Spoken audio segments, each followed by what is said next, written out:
I was a lonely, angry kid. Most of my childhood is gone, thrown away, burned, or hidden in boxes by my mother. What remains lives in my head, and in the stories I return to every time I move, saying goodbye to friends I never speak to again. Stand By Me, The Goonies, It.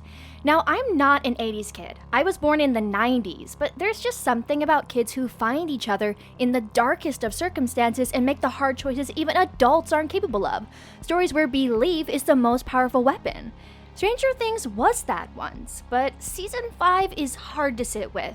A finale that gets the ending right and almost everything else exactly wrong. And I spent weeks trying to understand why. Good coming-of-age stories make specific promises, especially in horror mashups where the monster lives in your body, your walls, your town. Hawkins, Indiana was so ordinary it could be anywhere, which is exactly why it felt like everywhere. Season 5 forgot what made the fear intimate, leaving behind almost every promise it ever made about belief, childhood, and growing up. And then, in its last hour, it remembered everything. Coming of age isn't only for kids or teens. It can happen at any time in our lives so long as we face a problem or event that forces us into another version of ourselves. According to Blake Snyder's Save the Cat, there are 3 components to a coming-of-age story: a life problem, a wrong way to handle it, and a solution only reached through acceptance. He explains from puberty to midlife to death, these passages await us all. And just like life, only when the hero embraces their true self, warts and all, can the torment end. Many coming-of-age stories present the idea that the story's ending is where life begins for the protagonist, which is why the most literal and widely experienced transition going from a child to an adult is so common. In literature, coming of age has been around for centuries. On screens, it traces back to Rebel Without a Cause and The 400 Blows, films showing that largely emotional neglect, not money or family, shape who we become. But it was no coincidence that the 80s, the golden age of coming-of-age stories, largely John Hughes, but the decade produced an extraordinary concentration of the genre's most beloved entries, was where Stranger Things was set. These films might have not had all the buzzwords that we use today, but they show generational trauma, the impact of poverty on opportunity, technology's creeping influence, and the abuse that's quiet. They showed our struggles, small as they may seem to outsiders, can hold as much fear as any horror movie. The music in these stories, just like in Stranger Things, immerses us in these fictitious yet eerily familiar lives. These most intimate moments are the strongest thematically and the most relatable. Everybody since the invention of the Sony Walkman knows the feeling of envisioning ourselves like we're the main character at their lowest, so inevitably we must find the courage to pick ourselves up and overcome it all. Even where we find that courage is important in coming-of-age stories. I'm fond of the storytelling concept that spaces we occupy have souls, forming a connection between a hero's character arc and their evolving opinion of their environment. Often, coming-of-age stories are set in walkable or bikeable towns, a forgotten myth in car-forward America. These settings give characters the ability to move through their world on their own terms without waiting for a ride or begging a parent for the keys. That's that freedom that makes this adventure possible in the first place. And for us watching, especially those who grew up trapped by suburbs designed for cars, these towns feel like an ideal we never had. But remember, coming of age doesn't just happen to kids. Such stories there are about adults stepping into roles that they aren't prepared for, and sometimes at the same time as the children in the story, navigating a search for self while learning that belief and instinct matter much more than logic. Which brings us to the other part of the character equation, the kids themselves, or more specifically, the type of kids these stories are about. A loser's club, if you will. I took this straight from It, but the truth is the gang is a common aspect of coming-of-age stories. They don't shy away from the fact that children are full, complex people. Society doesn't treat kids like they are, but this genre acknowledges it and makes it one of the main components. In earlier seasons of Stranger Things, many people watched the show for its recognizable characters far more than the plot, a fact the Duffers openly mentioned in Netflix's documentary about making the final season. Previous seasons brought a group of distinct characters together in a so familiar it suspends disbelief setting to face a problem they handle the wrong way first, then force them toward acceptance, all set to the soundtrack of a generation familiar with what kind of fear and magic the Duffers were trying to recapture. And it was another comment from this documentary where the 5th season's issues started to take shape. According to Sean Levy, back when they were conceiving the series, you can't make a show about kids that isn't for kids. You can't combine horror genre and coming of age. Yeah, maybe he was mistaken. Maybe he really meant for shows specifically. But it's a bizarre statement considering the decade Stranger Things was set in and the decade after were filled with stories about the visceral horrors of coming of age. Heck, the entire John Hughes filmography has fear baked into it even when there wasn't a literal monster. Season 5 upped the scale of the threat itself, but the fear never felt real. And it's not just because they never dared to kill a main character, or it was only 8 episodes, or that the last battle had a disproportionate amount of empty space, or the numerous plot holes. Stranger Things was always more character-driven than logic-driven. But like all logic, even that of children based on imagination, has rules. Rules that in a coming-of-age story are deliberately more flexible than those in the action or superhero genre. So when you don't respect those rules, which have the benefit of disbelief that only a child can muster, and instead decide that childhood is over before you've actually shown that journey, you get a story with a dramatic tonal shift that leaves you with whiplash. The audience didn't give a damn if the Upside Down was part of a black hole, a Silent Hill-esque hell dimension, or what was in that box in 7.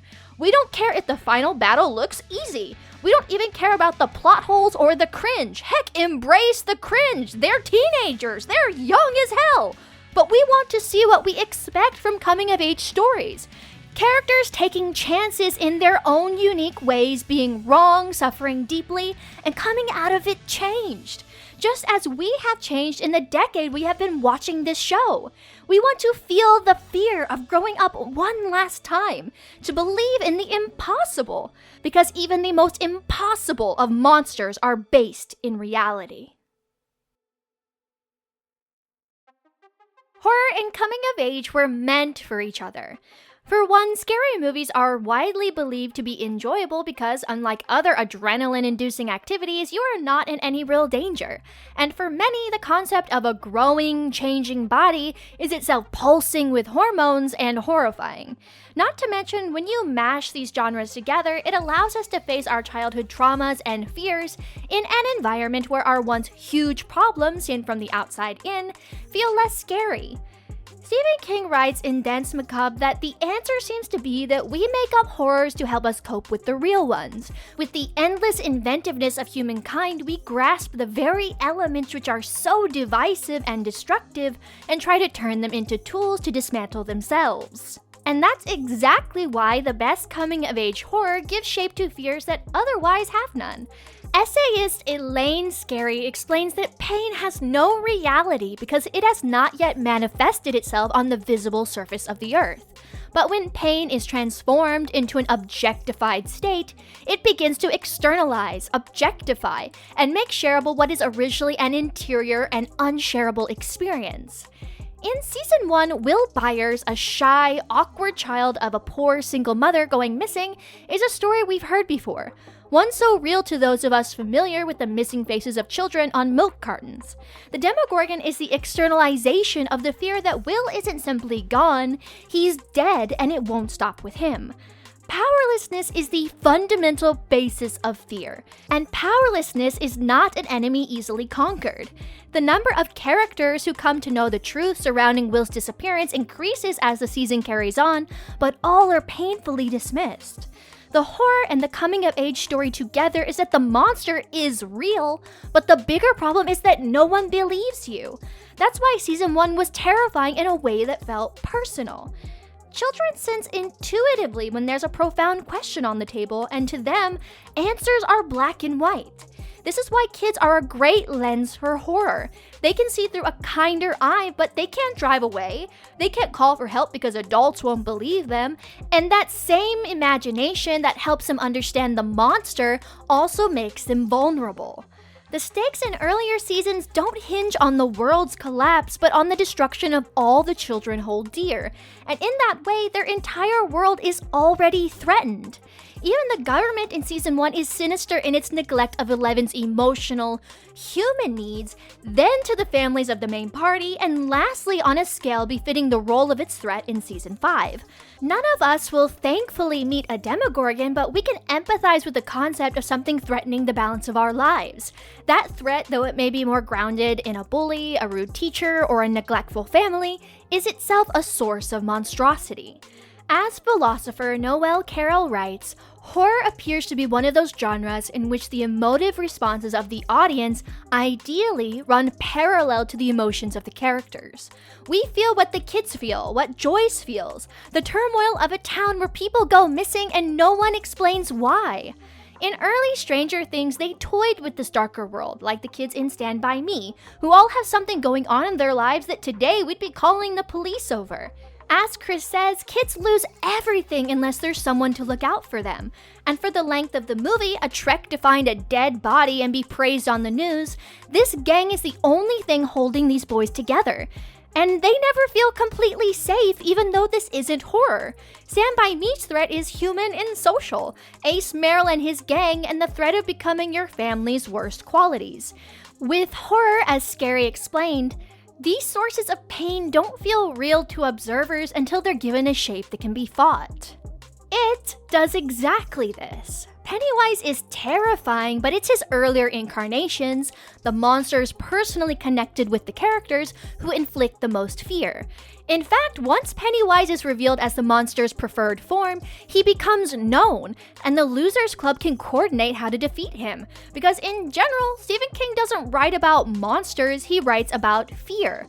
By writing about fear rather than the thing causing it, you can make anything scary. A true coming of age through horror ties your characters together one last time through fear. It comes at a point where what scared them in the beginning shouldn't hold them back, because they're stronger. But it is that fear that toys with your emotions and uncertainties that characters must face. Which is why in It Chapter 2, the adults reclaim childhood's suspension of disbelief to defeat the monster. They're every bit as scared as their childhood counterparts, perhaps even more. Yet the power of belief doesn't get replaced by adult competence as it does in Season 5 of Stranger Things. It gets rediscovered despite adult cynicism. Season 5 tries to have it both ways. Will's happiest memories unlock psychic powers, emotional logic in sync with previous seasons, but then we're also getting detailed explanations of wormhole physics and containment fields. While this could have worked, the show's preference for characters over logic meant the former should have taken precedence, yet many of the emotional moments are resolved with empty banter. And the wormhole, which had the opportunity to be inspired by D&D like in previous seasons, leaned too hard into facts-driven explanations connected to the stage play that most fans haven't seen. Also, many of these points were missing so much context, they were painfully bland. Which brings us to the other thing that makes this genre fusion work when you commit to it. Useful pain.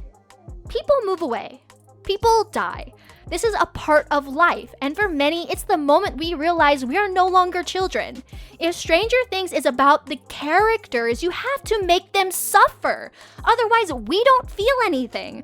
All mids and highs and no true lows is downright unrelatable. So, how did a show that understood this so well in Season 1 lose its genre so completely?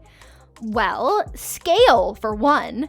Season 1 is deeply intimate. A town, a missing boy, kids on bikes, a handful of adults who believe in them. Its scariest moments are small. Will disappearing from the shed, light spelling R-U-N. Barb getting taken, the creature coming through the buyer's wall. Season 5 is sprawling. Multiple dimensions, the upside down, and the abyss, and Henry's safe space, and the squawk. There's military taking over the entire town, mindless demogorgons that flip-flop between massacres and non-existent, an exotic matter sphere causing dimensional collapse, and a giant mind flayer spider rising in the finale in a vast empty plane. What began as E.T. meets Stephen King became full-scale interdimensional warfare. But even in the sprawling expanse of space, the threat pursues you, and no one will hear you scream. We need to be in a place that is familiar, so we, through our relation to the characters, care about the specific places being violated. When the threat becomes cosmic, it stops feeling personal and doesn't scare us the way violation of the familiar does. This applies to villains too. It would be ignorant of me to compare the Demogorgon and Vecna. As stories progress, the source of evil will inevitably get wider. But in good stories, the monster is never the real threat. It is the underlying themes explored through the presence of the monster. For example, in Nightmare on Elm Street, Tina's mother dismisses the slashes in her nightgown as her needing to cut her nails. Sure, Freddy gives me the willies, but the real nightmare is the violation of us at our most vulnerable, and that people with the ability to protect us will always believe what they want to, even if we beg them. The fear in Season 5 shifted from no one is protecting us to we're being hunted by an authoritarian state that pops in and out whenever the plot needs a threat that isn't as serious as Vecna. It's no longer will anyone believe me, it's can I outrun them? And then occasionally, I don't care if I can outrun them, they aren't the real threat anyway. What makes me saddest is there are certain bones in the spine of Season 5 that fit what the story could have been if they stayed true to the claims that it would bring the series full circle.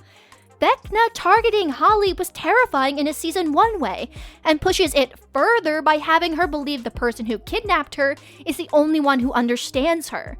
The violation of the Wheeler home, a location that has been a source of safety not only in earlier seasons but where multiple characters are living in Season 5, and Holly being taken by the Demogorgon despite Karen's heroic act, presents a contrast that stays with you. What we got in the second half was barely connected to this, which is crazy considering that while Holly and the other kids are basically new characters, the position they are in is something many current characters have experienced to some extent, and that itself is more than enough drive that should make it feel personal. We even got a glimpse of this with Mike and Holly's interaction where he gives her Holly the heroic, but what was the payoff? The setup with Mike went nowhere as Max was the one to give her the long-winded speech about being brave, and even then, Holly's escape and failure have little purpose beyond confirming what the characters already know and giving her the courage to keep Henry preoccupied. Season 5's callback to the first season was reduced to a plot device. Whatever this is, it isn't Stranger Things, it isn't even trying to be. Genre conventions are emotional promises to the audience. When you establish your story as kids solve mysteries together with the power of friendship, you're promising that belief and imagination have power, that childhood experiences offer unique insight that will suspend our disbelief, that the losers can win against a colossal other dimension beast because, well, they're losers who believe in each other. The emptiness of the final battle would be beautiful if viewed through the eyes of a group who, for one last time, uses their childhood sense of belief in the impossible to overcome a monster that outweighs them in every sense.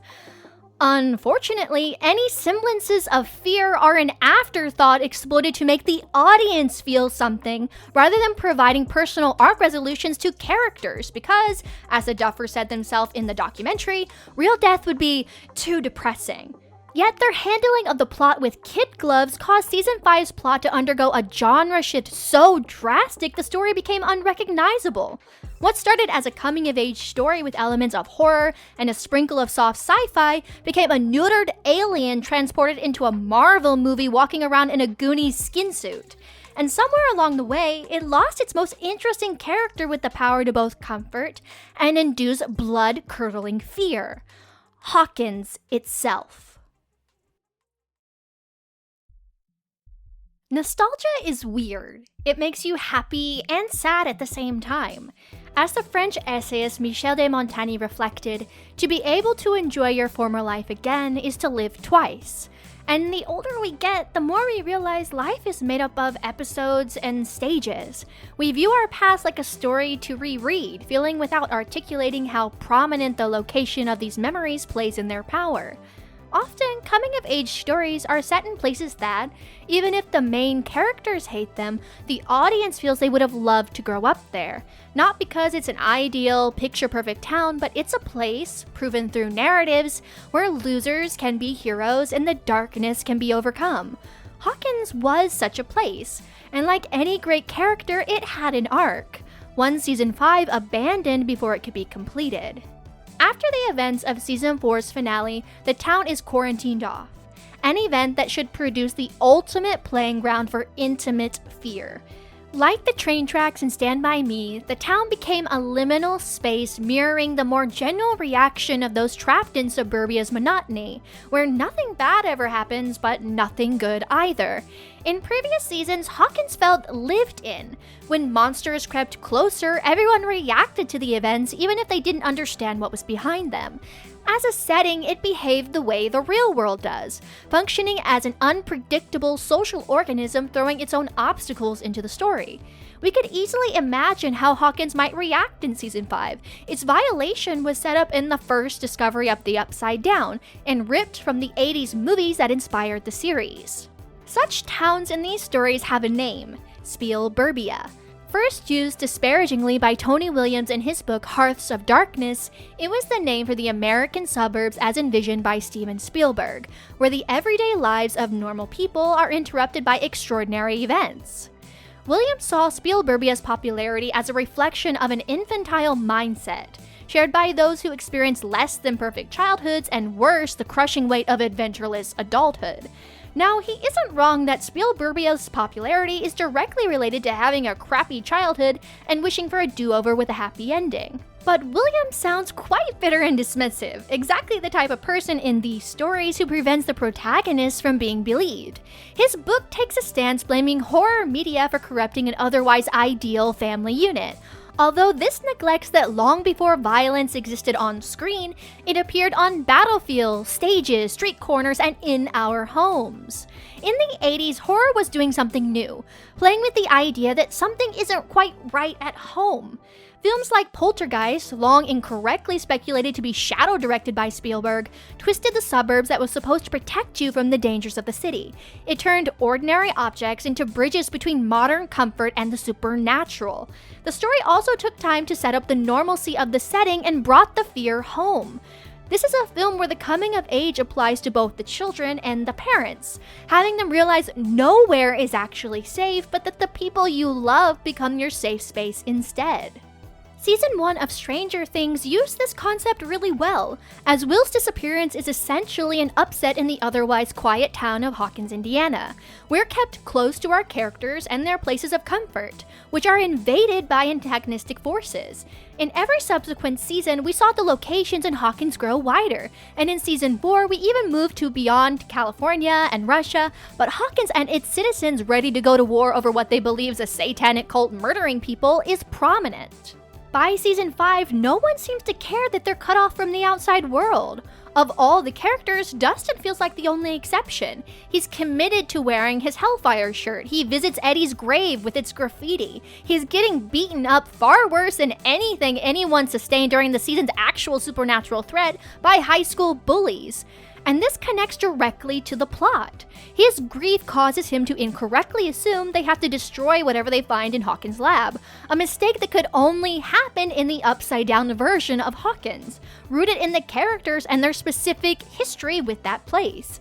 But they don't give it enough room to breathe. It's really only the focus of one-ish episode, and right after we see Dustin's fears bubble over about possibly losing Steve, it's never mentioned again. And if Dustin's connection to Hawkins feels undercooked, others are practically non-existent. Max is in a coma after the earthquake, yet only Lucas seems to be at her side. And somehow Henry, a previous resident of Hawkins, doesn't know that the girl he's been targeting is lying in a hospital bed a few miles away. They treated Max as if her mom didn't exist, and Henry as if he weren't also someone who grew up there, as if he wouldn't know these most basic facts about a small town that probably has one hospital. Traveling with Max through Henry's memories is interesting in the first half, but it's little more than another quiet nod to the stage play, and a cheaper version of what Elle did in Season 4 when she had to find Max, or with Billy in Season 3. Through her presence in Henry's memories, we get teased by Hawkins' history, yet like most of the things in Season 5, this pays off very little other than plot convenience. Clearly, they wanted people to see the stage play, but the play contradicts the show. Henry's age changes. Hopper and Joyce apparently knew him. The Duffers claim these discussions were off-screen, but nothing in previous or current seasons indicates this. This turns the plot into Swiss cheese and crushes rewatch value because it diminishes Joyce and Hopper's ignorance. Similarly, this also left us scratching our head about the reaction or lack thereof of other Hawkins residents. The town we saw in Season 4 wouldn't have sat on its hands while the military bossed them around and insisted they were quarantined because of an earthquake. Anyone who has lived in a small town like Hawkins knows it is a place where you live. Most people commute to work in nearby cities, and those who work in the town rely on outside supplies and support to carry out their jobs. After 18 months of this, the residents aren't getting stir-crazy? This is the same community that would rather believe a high school student has the power of Satan than a cheerleader needed drugs to cope with her overbearing mother. Season 5 could have shown what happens when a small town is cut off from the world, when paranoia festers, when all these locations we've become familiar with become dangerous because of normal people. Instead, the focus was so much on what happens and how they got there that we lost all understanding of what these characters were fighting for. They spent years gaining knowledge of this town, going on crawls during quarantine, and yet none of it truly matters to the plot. And I don't mean it had to get all crazy serious. I've seen a lot of people say Season 3 is where they stopped enjoying the show, saying it felt too comical. And it did play more fun than logical, but like I've said a gazillion times, that's what people came to love about it. Russians building a secret lab underneath a shopping mall in a flyover state? Ridiculous, but it was so rooted in real fears people would have had toward the fall of the Iron Curtain. It was so ridiculous, but also so familiar. So, what does it actually look like when a setting breathes? When a city or town has a soul that shapes its characters and their story? The answer can be found in one of Stranger Things' inspirations since Season 1, Katsuhiro Otomo's Akira. At the start of Akira, we actually have no idea what is going on. It isn't explained in words, but it does a great job of positioning a civilization in a state of near collapse following a devastating disaster. This environmental storytelling lets us emotionally connect with Neo-Tokyo before we actually understand it. We then see a city plagued by corruption, anti-government protests, terrorism, and gang violence, inspired by real issues with biker gangs in Japan. Stranger Things did something similar in Season 4 where they went deeper into the whole Satanism is destroying America craze that was so prominent in the US during this time. But Neo-Tokyo is a place that vibrates with energy and decay, and the characters' relationship to the city directly reflects their backstories and their arcs. Because Tetsuo struggles with having people help him all the time and resents it, lashing out because of it. And because Kaneda is a charming idiot with no concern for personal safety, we believe strongly in their battle despite Kaneda being totally outmatched. Now, Akira is not a horror or coming-of-age story in the typical sense, but it understands something Season 5 touched on, but like most threads related to deeper character examination, were dropped. The ultimate baddie in Akira, the titular character, is not the villain. It was Tetsuo's own emotions turned monstrous by his powers. They tried too hard in Stranger Things to maintain the goodness of characters, but sympathy and relatability aren't confined to those who do good deeds. Tetsuo is an asshole, but to a certain extent we also feel bad for him. He was an orphan who neither his biological nor adoptive parents wanted. He was belittled for being a crybaby. He had a best friend who always showed him up and pushed him around. He was experimented on by the military and kept alive as a tool for research. We are happy to see him lose, but there's still that lingering feeling of sadness when he transforms into the flesh monster begging for someone to save him. Akira's story ends much the way it started. The city has been totaled. All the powerful kids are gone, but they aren't dead. If somehow the final boss fight with Vecna and the Mind Flayer was like the final battle in Akira, that would have been amazing. The nuance, the pain, the resolution that still, like Eleven's fate, has plenty of ambiguity. In Akira, we don't know if Tetsuo has eradicated his vices and transcended the confines of human existence to the eternal image of the child he once was, or if he's instead embraced all of them and transcended as a god in his new universe. Season 5 had all of the pieces for this. Hawkins cracking apart, the quarantine, Henry, a child experimented on, abused, turned into something monstrous by his own emotions, and the system that used him. The town itself needed to be part of the story, solidifying his human connection to Hawkins and the impact of his rejection of Will's kindness. If Season 5's Hawkins felt like Neo Tokyo, it would be a place of its own personality reacting to the catastrophe. I'm not saying Stranger Things needed to go as hard tonally, it absolutely shouldn't, these are very different stories, but the underlying discipline, the commitment to letting power reshape a single contained world, is exactly what Season 5 needed more of. We spent the entire final battle in a foreign, empty wasteland when we didn't really need to, especially not if the Duffers wanted to amplify the season's scale. Maybe the residents of Hawkins finally seeing what the true danger is work from their side to distract Vecna's armies of Demogorgon dogbats, while the main group is in the Abyss fighting the Mind Flayer. We could see the merger between the Abyss and Hawkins from the side that is being crushed. We would solve not only a huge inconsistency, but also get to see Hawkins and its people saving their home. Because the hell with saving the world, this is about saving their world. If the entire town were to know more about what was going on, it would have actually made more sense for the military to back out with basically we were never here, you never saw nothing, if you say nothing, we can just pretend none of this happened and we won't blow you off the map. There's power in numbers, power in being believed. While this barely scratches the surface of Season 5's problems, it does thrust some humanity back into the story's world and widens the scale to an event befitting a final season. This final adventure no longer had a clear identity in terms of environment, and the loss of Hawkins directly impacted the final season's genre and overall emotional tone.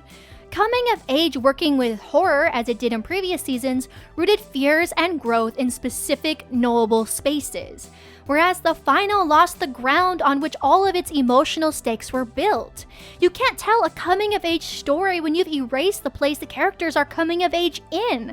And the strangest thing about all of this is that Season 5's final hour demonstrated awareness of the show's origins that the previous 7 episodes neglected in favor of plot-heavy blandness, an ending that understood everything the journey left behind.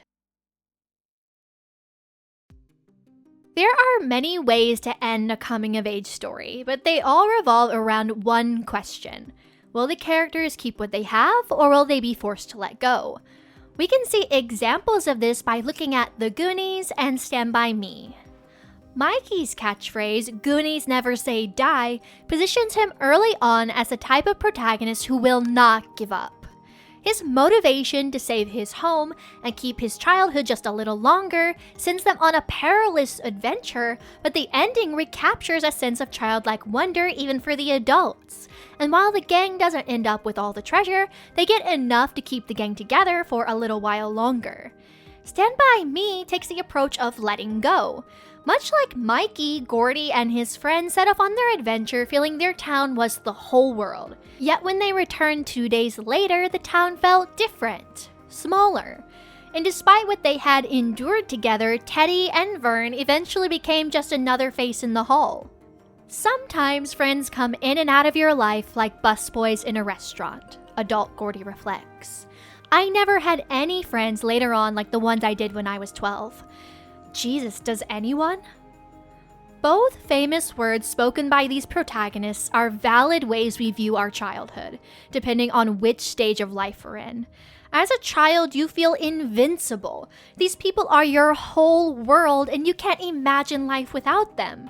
As an adult, you've hopefully passed the stage of resentment for not sticking together and can look at these people for the role, no matter how brief, they played in the story of your life. The stunning thing about these stories is the narrators have a wide gap in what they understand about themselves, but they make your heart race with nostalgia for a time and place that you were never a part of with friends that you never had. In the Goonies, every moment of the adventure is about fighting to stay together. And while Stand By Me's bittersweet ending is teased from the start, we're left with a sense of shock that the people we have become attached to are gone. You know what kind of stories you're watching, and the journeys earn the endings. Season 5 of Stranger Things never actually committed to what kind of story it was telling, making it hard to pinpoint the thematic meaning behind the season. Like previous seasons, it opened in a state of calm. But previous seasons could do this because no matter how horribly they might end for a character, things had jostled around to reach a new state of normal with the chance that maybe this was the start of their lives without all those supernatural threats. However, Season 4 ended with the clear message that there was no more normal and a fight was coming.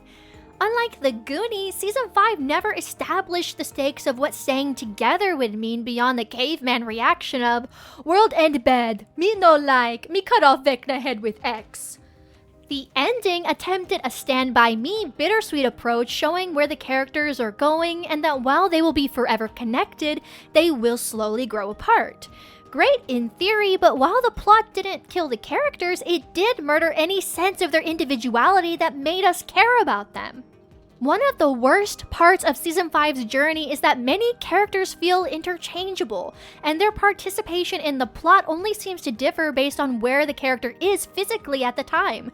This is why someone like Robin, for example, suffered. We already have multiple wisecrackers. We have the badass in Nancy, the smart character in, well, most of the original quartet, so she didn't have much of a function besides babbling about Dick. The season erased any sense of the gang, which makes it all the stranger that the ending is one of its redeeming moments because it tried delivering comfort in change without a proper journey to make us feel it. 11's fate, for one, is a controversial choice. The final season gave us little that made the sacrifice meaningful, but because ambiguity itself refuses to let the story be reduced to hard facts, it sets us back in the realm of belief, hope, and children making the hard choices. Mike's theory that Cully produced a false 11 is presented as a story he chooses to believe. That's the perfect ending for what Stranger Things should be, a show about stories we tell ourselves to survive the wild ride that is growing up. While some might call this ending lazy, it could also be seen as a final attempt to draw the audience in and allow them to participate in the story for one last adventure. Intentional incompleteness serves as its own possibility, allowing the world to continue living and evolving in the imagination of the viewer rather than dying at the point of credits rolling. Mike's return as Dungeon Master in the closing scene is a fitting choice because Season 1 opens with them playing D&D. It's how they've been processing everything they've experienced since Elle walked into their lives. In D&D, the DM's narration creates reality for the players. By making Mike the DM of their story's conclusion, the show says the truth matters less than what believing in Elle's survival does for her friends. After a season of being pieces in military operations and cosmic conflicts, this moment returns agency to them. That's the coming-of-age promise where kids gain narrative authority in a world that tries to tell them they're powerless. Mike is also finally in a place of acceptance of his limitations and at a place to hope for the future, to accept what he couldn't after Season 1's ending, that Elle, dead or alive, is gone. The documentary confirmed the Duffers also disagreed on Elle's fate. Ross thought that after all the trauma she went through, she had to be able to move on. Matt always thought Elle represented magic, so she had to leave, like how you close the door to Narnia forever and some other kids will find it, but you're never going back. Putting away their binders represented putting away childhood, but also finding a safe place to keep their memories of 11. And what a more fitting place in the room where it all started. There needed to be a linger there. They're not abandoning Elle or D&D because they've outgrown them, which should be very cynical. They're putting away this chapter of their lives while Mike watches Holly begin hers. The show you fell in love with, Season 1's kids around the basement table, still exists even if this particular story has ended. And that's why the mess that is Season 5 is so disappointing. Nothing presented in the 2-hour finale makes up for them essentially making a 7-hour trailer of military operations, hard sci-fi exposition, and large-scale action sequences that actively work against these themes. Comfort and happiness in coming-of-age stories is trite when a writer focuses only on survival, because they're about people maturing to understand that we survive, but so does our pain. Stand By Me ends with Gordy not having seen Chris in over 10 years and knowing he never will again. It ends with the adults defeating Pennywise, but only after accepting that the fears in their childhood is real and that not all of them survive him. Season 5's ending gestures at this, but the journey withheld the losses that would have made those moments earned. Good intentions overcome by personal attachment is why Season 5 failed to capture more people's hearts. The Duffers pretty much wrote an ending that their younger selves and many of us who have written stories or role-played since we were young would have loved. It was a blockbuster final season with everyone having some form of happy ending, which is why it's solely unsatisfying. We're older, and such an ending, not to mention a journey without pain points, feels not worth it. Things like Conformity Gate really are something when an ending is so bad that people gaslight themselves into thinking it was fake. Nostalgia is a positive, bittersweet emotion, but it has a dark side where people can't escape what might have been. As Dr. Pauline Boss writes, ambiguous loss makes us feel incompetent. It erodes our sense of mastery and destroys our belief in the world as a fair, orderly, and manageable place. That connects with how it feels like to grow up, to see that the world isn't some place made of harsh lines and rules. You aren't the one out of order because there never was a real order except what those in power imposed on you. Coming-of-age stories like what Stranger Things tried to emulate meant a lot to me as a kid. The friends I had when I was 12 are very fresh in my mind. They came at a time when I was maturing, but the magic and monsters that only a child can see were still visible to me. Although I haven't spoken to any of them for far longer than I actually knew them, I still recall the time we spent together. When I moved away, I would watch movies like Stand By Me whenever I felt lonely, and it made me feel less weird and less ashamed that the people who I was so close to were no longer around. Part of the reason we want so much for the end of a series that has defined years of our lives and habits to mean something is that we're looking for the adventure to validate all the energy we've spent. As we get older, that energy becomes more valuable because our memories fade. The good and bad mix together and we all become unreliable narrators of our lives. It becomes harder to see who you were then as a separate person. Someone who felt invincible, who believed in impossible things, who was guaranteed a happy ending just by being the protagonist of your own story. Horror and nostalgia within coming of age let me look back on a time maybe I was alive, maybe not, and feel connected to people whose world also felt upside down, whose struggles are just getting through it, but whose monsters are present in a tangible form that they could overcome. And if those horrors persist, in Hawkins or anywhere else, well, so must I. I write more stories like this over on my Substack, and if you'd like to support the channel with a coffee, it helps keep things going, but honestly, just being here is more than enough. If you made it this far, trying to make peace with an ending that got it right but couldn't earn it, ditto. That's why I'm Pickle Ditto, because whatever storytelling pickle you're in, I've probably been there too.